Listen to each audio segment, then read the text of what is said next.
केंद्र में भाजपा की सरकार चल रही है।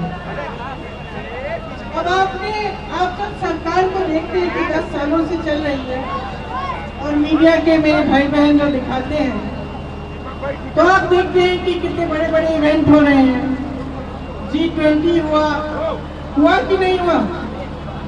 सबने कहा देश का मान सम्मान बढ़ रहा है इससे, और तरह तरह के इवेंट होते रहते हैं जिससे कहते हैं कि देश का मान सम्मान जुड़ रहा है और बन रहा है। ठीक है, हम भी देशवासी हैं, हम भी खुश होते हैं जब भी ऐसा कुछ होता है। लेकिन मैं पूछना चाहती हूँ, क्या देश का मान सम्मान, यहाँ जो खड़े नौजवान बच्चे हैं, जो हमारे पुलिस वाले यहाँ तैनात हैं, जो स्टूडेंट्स हैं, इनसे नहीं जुड़ा है? क्या देश का मान सम्मान आपकी महत्वाकांक्षाओं से, आपकी उम्मीदों से नहीं जुड़ा है? आपको रोजगार नहीं मिलना चाहिए? जब आपका मान सम्मान बढ़ेगा तभी देश का मान सम्मान बढ़ेगा।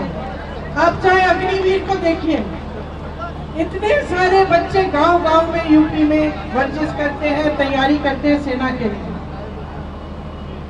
जब एक जमाने में एक ऐसी सरकार थी जो आपकी महत्वाकांक्षाओं को, आपकी आशाओं को, आपकी उम्मीदों को आगे बढ़ाती थी, तब आपको सेना के जरिए रोजगार मिलता था। आज क्या हुआ है? अग्निवीर ले आए ना, वहाँ पे आपको रोजगार मिल रहा है। जहाँ PSUs में रोजगार मिलता था, वहाँ आप देखिए बड़े बड़े PSO बेच चुके हैं, अडानी जी को दे चुके हैं। तो जो गरीब तबका है, जो आम जनता है, उसका क्या फायदा हो रहा है? गहराई में ये सवाल आप समझो और पूछो। देखो, नौजवानों के लिए रोजगार नहीं है। किसान तब भी सड़क पे बैठा था, आज भी सड़क पे बैठा है।